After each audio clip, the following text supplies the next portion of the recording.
Okay, let's get going. My name is Paavo Pylkkönen. I'll be chairing this session today, and our first talk will be via Zoom, and it's Elena Irrera on epistemic solidarity and the role of experts and non-experts in the elaboration of public policies, a philosophical political approach. Please. Okay, thank you very much. Good afternoon, everyone. First of all, I would like to apologize for not being in presence in Helsinki, and I would also like to thank the organizers of this conference for letting me participate remotely and also for helping me to learn a lot of good things from your talks. So what I'm going to talk about today is a work in progress. I'm still at a very embryonic stage of my research. I'm dealing with the notion of solidarity from the point of view of political philosophy and history of political thought. But in particular, today I would like to talk about the notion of epistemic solidarity. So here I'm going to upload my paper, my presentation. Can you see it? No. Maybe now you can. Yes. Can you see anything? Yes. Yes. Okay, good. I will just try to. Okay, right. So let's start from the beginning. Epistemic solidarity and the role of experts and non-experts in the elaboration of public policies. First of all, what is epistemic solidarity? By epistemic solidarity, we might refer to a kind of cooperative attitude, which is rooted in openness towards the possibility of a goal-oriented and inclusive joint action. So an action which is inspired by the search for a shared understanding by groups of individuals engaged in the pursuit of knowledge. Epistemic solidarity as such might incorporate attitudes like mutual trust and respect of individual skills between the involved people, but also expertises and points of view. By epistemic, I do not simply refer to knowledge as the kind of instrument to the realization of goals. Knowledge itself might be the target of a certain cooperative effort. So, the question I would like to ask is the following. Can epistemic solidarity, can the notion of epistemic solidarity be a way to reduce or even to avoid two risks in contemporary liberal democracies? What kind of risks are we talking about? Well, first of all, as we know, scientific and technical expertise can be seen as problematic resources for contemporary democratic societies. Because on the one hand, we have the risk of epistocracy, which is to say that the skills required to address current political challenges might lead to a shift in decision-making power from democratic institutions, for instance, governments and political representatives, to technocratic institutions composed exclusively of expert people. And the second risk is the risk of populism, because the spread of populist movements might lead to open skepticism towards expertise, and it might somehow legitimate the full participation of non-experts in political decision-making processes. Another question I would like to ask is the following. Can the notion of epistemic solidarity make support for democratic legitimacy? And if so, how should it be conceptualized? I have decided to single out two main approaches to democratic legitimacy, which is to say the set of approaches that might offer reasons in support of the adoption of democratic institutions. The first one is procedural democracy, and the second one is epistemic democracy. And I would like to argue that the idea of epistemic solidarity might contribute to a normative characterization of both kinds of approaches, but in particular, the approach of epistemic democracy. But what do we mean by procedural and epistemic democracy? By procedural democracy, here I am referring to very well-known works like John Rawls' books, especially his Theory of Justice, but also contemporary political theorization by Emanuela Ceva, who wrote a very interesting book called Interactive Justice. And these authors talk about procedural democracy as a theorization of democracy and a theorization of its legitimacy that lays special emphasis on the processes, so not on the outcomes of public policies and procedures. So procedures themselves might be inherently valuable, and so might be the kind of attitudes, the institutional attitudes that might shape them. For instance, respect, toleration, respect of dignity, basic rights and opportunities, and also solidarity. And the idea of a collaborative effort between citizens and representatives of political institutions, by suggesting the idea of a friendly collaboration, the idea of shared commitment, and even the sense of a membership in a partnership, might somehow strengthen a theorization of procedural democracy. I will skip the slide. But what about epistemic democracy? Epistemic democracy, as we know, can be defined as a theoretical approach which assesses the nature and the legitimacy of democratic procedures in the light of their ability to make good decisions. So it's not simply a matter of procedures by themselves, but also a matter of how procedures lead to specific results, and in particular to specific effects in decision-making procedures, especially with reference to knowledge. So democracy in this respect might be conceptually framed as a system which, better than others, produces positive outcomes in the promotion of fairness, equality, freedom, and welfare, as well as in truth tracking and advancement of knowledge. Here I am following Gooding and Holst and Molander, who also talk about truth, not simply about knowledge. Assuming that the notion of epistemic solidarity could offer a defense of a theory of epistemic democracy, the question is, who should legitimately be involved in a political deliberative activity? This might require not only general political expertise, but also specific kind of knowledge, like scientific, technical, economical, juridical, and so on, that might be needed to produce efficient outcomes. So, while several scholars have proposed that only well-known and recognized experts, political as well as experts in specific fields, should participate in institutional political discussion by offering competent advice, others have not downplayed the possible contribution which non-experts might make in public deliberation.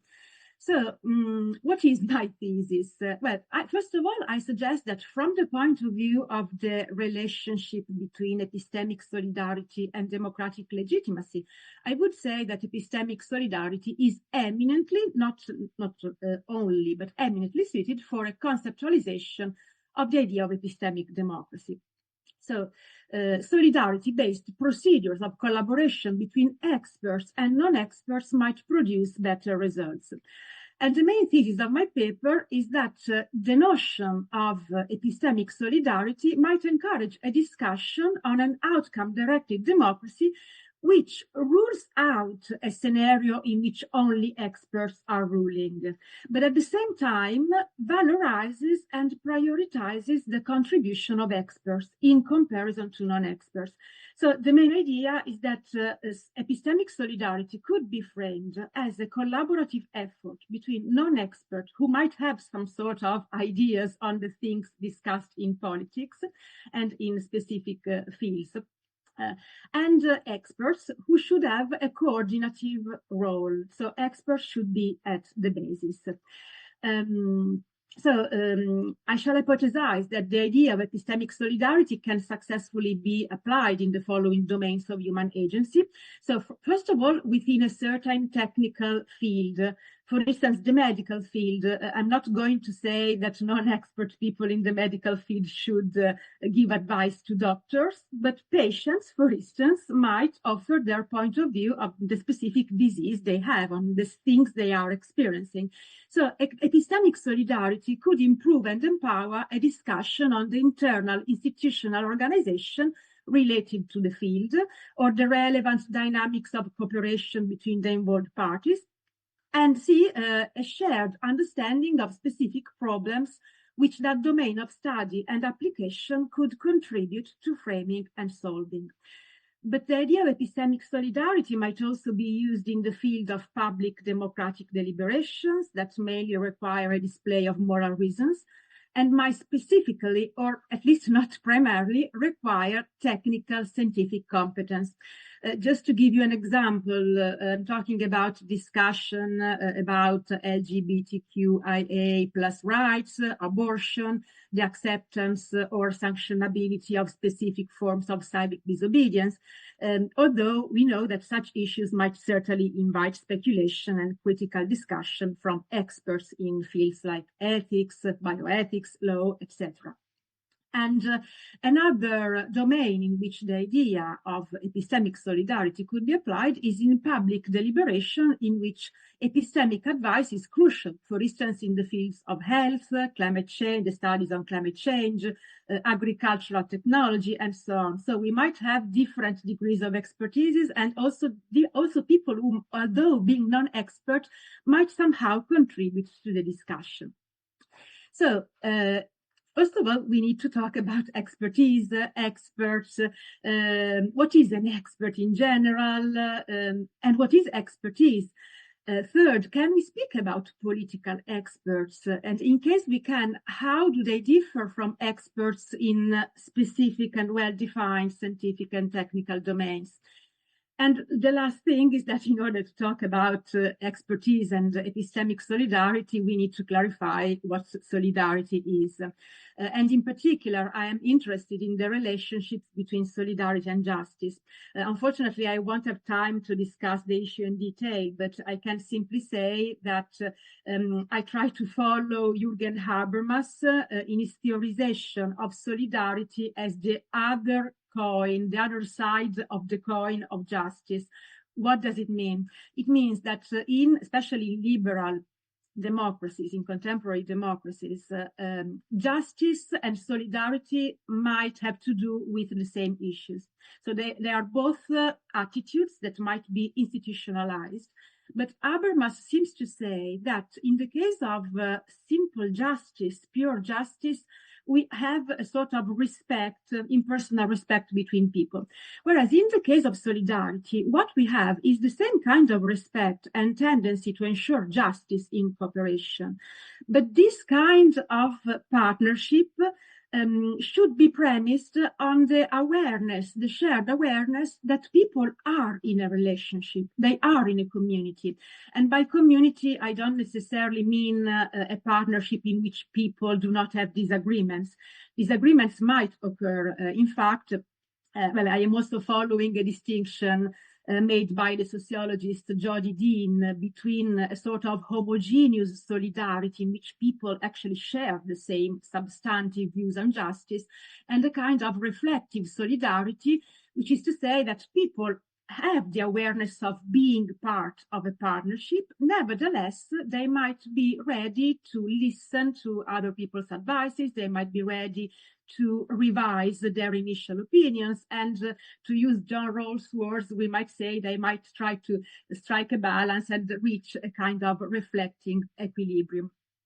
However, just a few words on expertise, and then I will close this presentation. So, understood in general terms, expertise is a deep, specialized knowledge or skill in a particular area, which is built through experience, study, and practice over time. It goes beyond just having pure information. So it means that you can apply that knowledge effectively, solve complex problems, and often teach or guide others in that domain. I am skipping the examples. Now, are science and competence synonyms? Well, by science, we might let's say, we might refer to an organized system of knowledge based on observation, experimentation, and verification. It might be conceived as a set of theories and laws that explain natural or social phenomena, and it is always evolving. So science aims to understand the world. Competence, on the other hand, might be defined as the ability to do something well, often thanks to a mix of knowledge, which can come from science, experience, and practical skills. And competent persons apply what they know effectively. And one might hypothetically have competence, but not necessarily a structured knowledge. And here I am referring to ancient epistemology, in particular to the epistemology of Plato and Aristotle. So basically... just quickly, you had 10 minutes, including discussion, yeah? Okay, so I will stop here. No. You have 10 minutes left, so I just thought I mentioned that. Basically, referring to Plato and Aristotle, they conceptualize the idea of epistemic as science, as knowledge of the ultimate causes of the observed phenomenon. And episteme is surely different from a doxa, which is a cognitive act, which is unreliable. It might derive from experience, and it might even correspond to reality, but doxa by itself does not presuppose the knowledge and the synoptic view of the problems which are addressed. Going back to Aristotle and the metaphysics, in the first book of the Metaphysics, he talks about sensation, experience, and scientific technical knowledge as the basis for human knowledge, and experience, which is empiria, is not necessary to be conceived as knowledge itself. So people might have some sort of familiarity with specific issues, and they might be able to apply even specific rules, still without knowing how these rules should be applied in other contexts. And this is basically what experts should have in a scientific way. To conclude, an expert might be identified as a person who has acquired an in-depth knowledge and specialized skills in a particular field, often through years of study, practice, and first-hand experience. An expert has knowledge of the state of the art or current level of development in a particular field, often implying the latest technology or methods. An expert proposes theses that show abidance by a widely accepted scientific method in the relevant field. And, well, we might even say that an expert might be recognized by an excellent track record of success, for instance, academic publications in authoritative journals. And experts might also be able to fully or adequately analyze the complexity of a situation differently from non-experts. So I conclude with this slide. What is an expert in politics? We might say that an expert in politics has a solid understanding of political theories, models of government, ideologies, institutional structures. An expert might have historical knowledge of political systems, social movements, institutional transformations. But an expert should also be endowed with analytical and interpretative skills, and also a capacity for interpretation, political communication. So in general, an expert should have the ability to analyze reality, to analyze texts, speeches, behaviors, and complex social-cultural contexts. Now might be a good time to stop if you want to have space for discussion as well. Okay, I can stop here. Thank you very much. Okay. Yeah.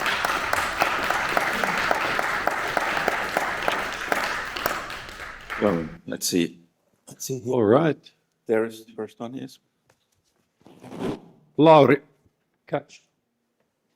Concise and short question. Hello, I'm Lauri Snellman. I was just going to ask about the assumptions about democracy and democratic theory in this presentation, because it really pretty much presented democracy as a kind of joint stock corporation or a kind of partnership between citizens or members of the political community, and you refer to Habermas, and it seems to kind of that you assume an ideal speech situation, and this is a kind of, I'd say that it's a problem because there might be other models of democracy around, for example, pluralism, that there are many centers of power or many worldviews or so on, many ideologies competing in a political system, or even worse, no, not even worse, but then there's also the dystopian possibility of some kind of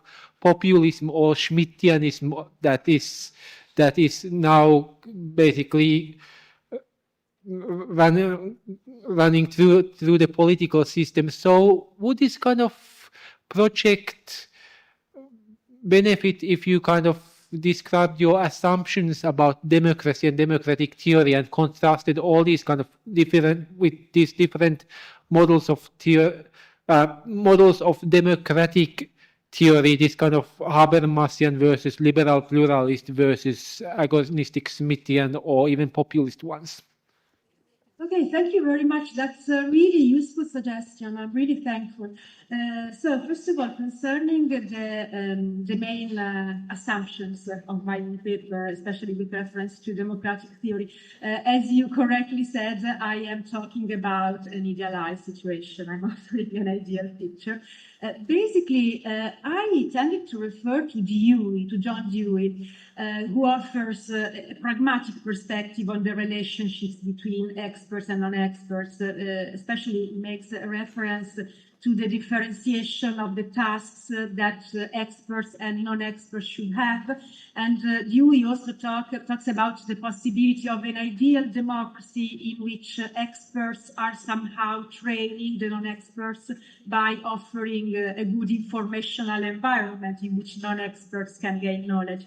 But of course, as you say, there is also reality. Well, there is the risk not only of populism, but also the risk of a polluted informational environment. People might not get the relevant information to be allowed to join into a healthy, let's say, communicative partnership. Yes, I think you're absolutely right. I think I should focus more on the assumptions. So the ideal assumption on the one hand, but also try to see how this model might, it might be discussed against the backdrop of other political models like the Schmittian one, or models who basically are conceptualized in populisms. And well, as I said, basically populism is one of the risks. There's epistocracy on the one hand and populism on the other. In the case of populism, what we risk is the capacity of citizens to understand who is truly an expert. So this is absolutely something which I need to investigate. Thank you very much. Okay, let's have there. Anybody there? Let's see, a very short one because we have just 2 minutes. Very short one. I think that the kind of harmonious epistemology and respect between individuals should start locally. And I come from a country where people have to argue and they don't listen to each other, and it's almost impossible to say a word. You have to actually break rudely into someone's, So I want to design an app that recognizes the voices and makes sure that you have a little democracy, that everybody gets the same time. Maybe you can give a minute to someone else, and there are other parameters that you can regulate, and so on and so forth. I'm just curious. I want it for myself. I'll buy it if you make it. Yeah, that's a very interesting question. Well, first of all, I totally agree with you on the idea that solidarity can start from the local sphere. It might start from the bottom. Anna Arendt discusses this issue. She talks about solidarity as a kind of net which starts from local communities and then might get increased and even assume a global dimension, but we also always starting from the local point of view. And your question gives me the opportunity to talk about the distinction in theories of solidarity between a top-down solidarity and a bottom-up solidarity. In the case of top-down solidarity, especially in democratic theory, we mean a kind of attitude which the representatives of political institutions should adopt in conformity with legislation which prescribes and valorizes the ideas of respect, reciprocal respect, toleration, and human rights. On the other hand, there is the possibility of a bottom-up solidarity. So people who recognize themselves as members of the civil society, and talking about happiness, the civil society who characterizes, who nourishes public opinion, well, we might consider the possibility that solidarity stems from the need of common people to establish a dialogue with the representative of institutions, even in view of possible changes. Thank you very much. Thank you very much. Thank you very much. And